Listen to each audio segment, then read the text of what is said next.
Third speaker, Barbara Jacobson.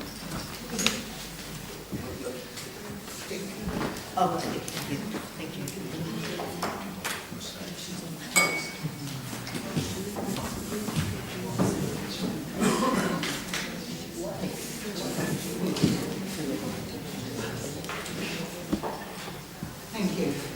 you.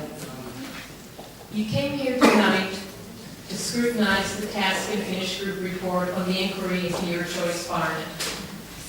The residents sitting behind me have come because they have done so. They have scrutinized that report, and they found it wanting.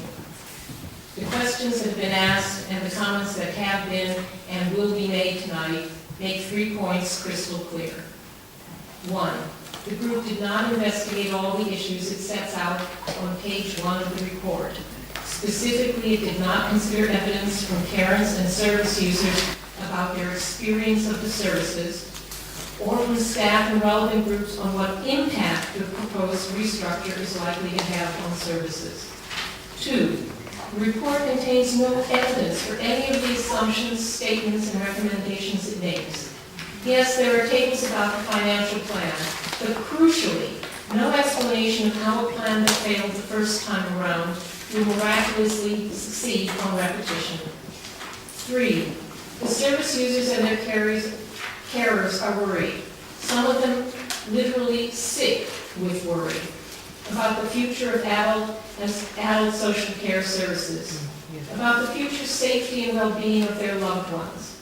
And they want those services brought back in-house to ensure their accountability and the quality and continuity of care. Points 1 and 2 demonstrate that this report, like the inquiry it represents, is disappointingly unsatisfactory.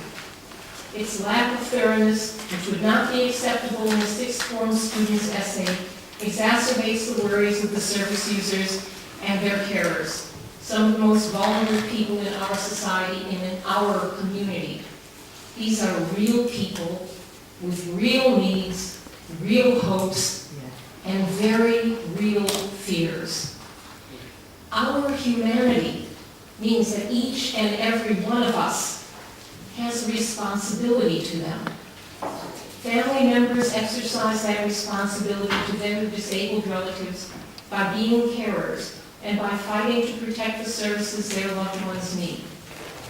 Those of us who are not disabled or carers for a disabled person exercise our responsibility to them by supporting their campaign, by coming here to make their voices louder so that you will hear them.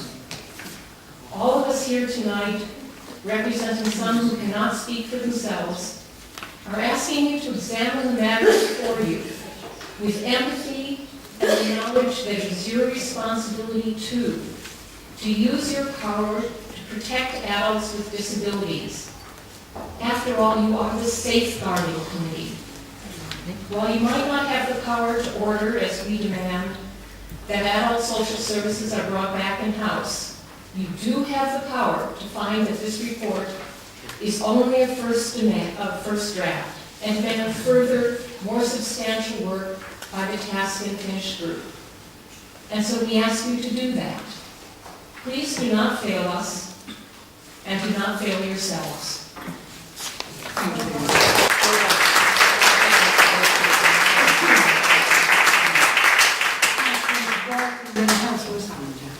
I think you stated in your opening remarks that this report is wanting, and your question 2, I think, also said it.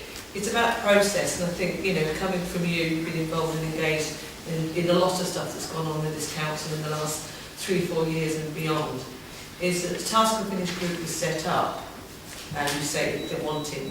Do you want to see that extended and engaged with all stakeholders and possibly beyond, looking at where similar things have either failed or even worked in some case? And secondly, what lessons can lead members, like the cabinet members, actually learn from the fact that, I think we call it pre-scrutiny decisions. This isn't the first time, you're probably aware of it, where task and finish groups or panels have been set up because the decision made was flawed in the first place.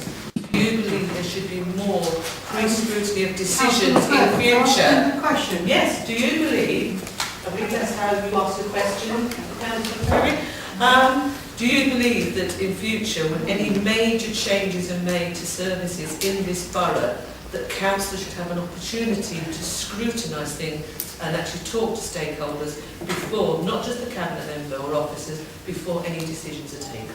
Absolutely. Yes. Firstly, I think, as somebody who has done consultative work myself and looked into questions that have been sent me by my clients, I know how thorough you have to be, how objective you need to be. And that means that you need to look at how much time you're going to need to do that job thoroughly. Not have an artificial time frame imposed on you so that you can rubber stamp something in time to get it through before the budget. You have to make it a thorough job, one that will stand up to scrutiny. And scrutiny needs teeth. Scrutiny needs people to look at it and say, these are real questions that we're asking.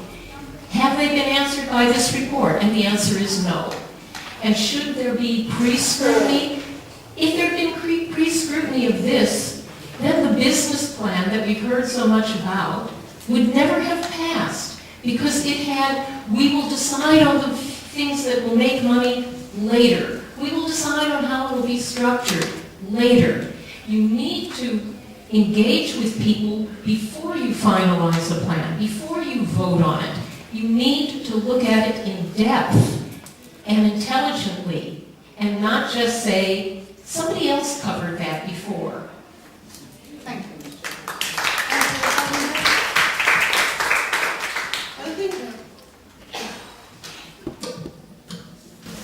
I think it's fairly true to say that none of us sitting around this table have failed to be moved by a lot of what we've heard tonight, irritated by some of the shouting, but moved by a lot of what we've heard.